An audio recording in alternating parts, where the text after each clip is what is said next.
Tebalnya kabut asap akibat kebakaran hutan dan lahan di Sumatera Selatan membuat kualitas udara di Palembang makin memburuk. Warga pun mengeluhkan mengalami sejumlah penyakit, mulai batuk, sakit tenggorokan, hingga mata perih. Dan bergabung bersama kami, salah satu warga Palembang yang terdampak ada Suci Puspitasari. Selamat sore, Mbak Suci. Sore. Mbak Suci, sudah berapa lama ini kota Palembang dikepung kabut asap? Kalau misalnya berapa lamanya memang dari akhir Agustus, awal September, kabut asap itu sudah mulai ya. Tapi beberapa malam terakhir memang lebih parah. Beberapa minggu terakhir, beberapa malam terakhir memang lebih parah daripada biasanya. Kabut-kabut asap bisa masuk ke dalam rumah loh Mbak. Sampai rumah tuh berkabut dan kami harus menutup celah-celah pintu atau jendela untuk memastikan agar kabut asap tidak masuk ke dalam rumah. Oke, artinya sudah berlangsung kurang lebih 1 bulan ya. Apa sudah diketahui Mbak sumber 1 bulan. polutannya ini, pencemarnya apa? Sumber kabut asapnya ini apa? Iya, sebenarnya kalau untuk sumbernya dari beberapa media online ya, saya baca memang dari kebakaran hutan. Karena kami kan banyak lahan-lahan gambut yang kering ya Mbak ya, ditambah lagi dengan cuaca memang akhir-akhir ini sangat panas.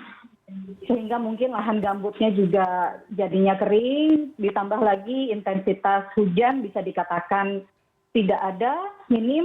2 minggu terakhir memang sempat ada hujan, tapi intensitasnya juga sangat sedikit dan durasinya juga sangat singkat, begitu.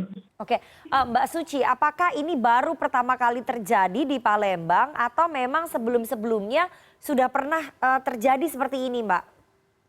Sebenarnya resiko untuk terjadinya kebakaran mengingat wilayah Palembang itu banyak lahan-lahan gambut, lahan-lahan perkebunan, sebenarnya resikonya ada tiap tahun. Hanya saja tahun ini sepertinya penanganannya entah memang kurang atau memang terlambat diketahui atau memang terlalu banyak karena faktor cuaca yang kering. Sebenarnya faktornya banyak sih Mbak gitu. Cuman memang tahun ini agak lebih terasa gitu kabut asapnya. Oke, Mbak Suci, ini daerah yang paling parah di kota Palembang atau di luar kota Palembang tidak separah di kota Palembang? Kalau kita lihat di foto nih kota Palembang paling parah nih. Untuk kota Palembang sendiri sebenarnya terkena imbasnya saja Mbak. Karena kalau yang terbakar itu ada di daerah sekitar jalan tol Palembang Indralaya ya. Itu lebih parah karena sampai masuk ke apinya itu sampai berada di pinggir-pinggir jalan tol. Oke. Para pengemudi pun yang melewati jalan tol tersebut visibilitasnya terganggu memang gitu. Nah asapnya memang masuk ke Palembang begitu karena jaraknya kan tidak begitu jauh ya, tambah mungkin dengan cuaca kering, ditambah lagi dengan angin. Jelas kabut asapnya mempengaruhi ke kami gitu yang di Palembang. Mbak Suci, ini dampaknya dan keluhan yang dirasakan oleh Anda dan juga warga lain ini apa? ISPA semakin memburuk ya? Jelas infeksi saluran pernafasan atas ya Mbak. Terutama kan saya punya anak ya yang masih dalam usia sekolah. Mereka pulang sekolah tuh batuk-batuk begitu. Terus radang tenggorokan, bahkan teman-teman saya anak-anaknya juga sudah mulai demam, sudah mulai sariawan begitu. Saya sih prihatin terhadap orang tua yang anaknya memang sudah punya penyakit pernafasan sebelumnya ya. Mereka sangat terganggu, terutama juga lansia yang memang kita ketahui sangat sensitif dengan perubahan cuaca, apalagi mereka harus menghirup udara yang sangat kotor ya, gitu, polusinya sangat tinggi begitu, Mbak Rifana. Oke, apakah benar kemudian ada imbauan begitu dari pemerintah setempat, pemerintah provinsi atau pemerintah kota Palembang nih, untuk sekolah ini dibedakan jam masuknya antara SD dan juga SMP?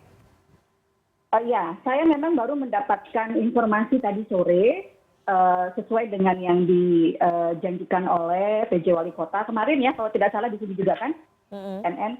Kalau memang pembelajaran jarak jauh akan dilaksanakan efektif mulai Senin.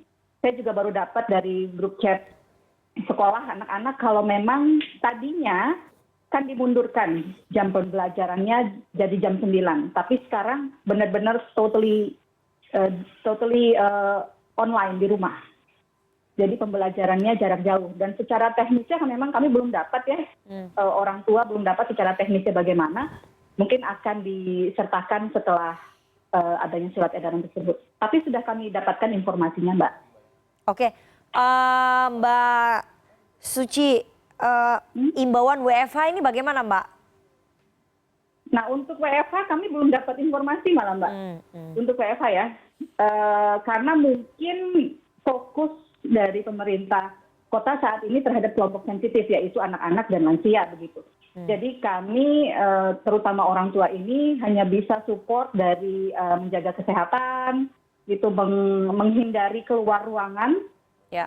Dan kalaupun memang harus keluar ruangan memakai masker, terus kemudian banyak minum air putih, madu, dan vitamin penambah imun jika diperlukan.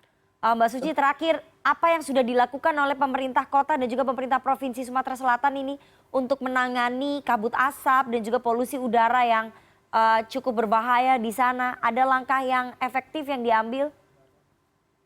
Ya, sejauh ini pemerintah memang sudah berupaya maksimal mengerahkan pemadam kebakaran yang memang bekerjanya sudah 24 jam, dan kami mengapresiasi itu. Bahkan hampir tiap jam terdengar bunyi helikopter kalau di sini, Mbak.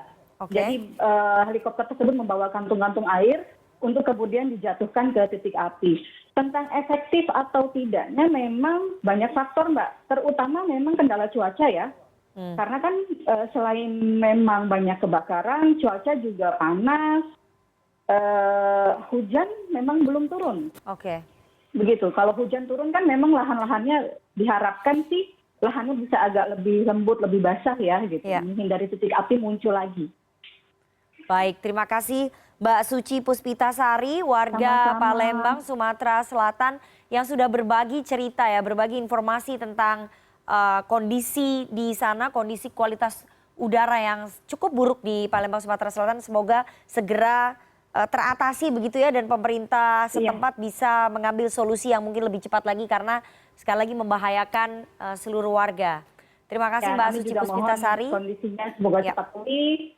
Semoga cepat baik-baik saja dan beraktivitas seperti biasa, Mbak. Terima kasih Mbak Suci. Sehat selalu. Sama-sama.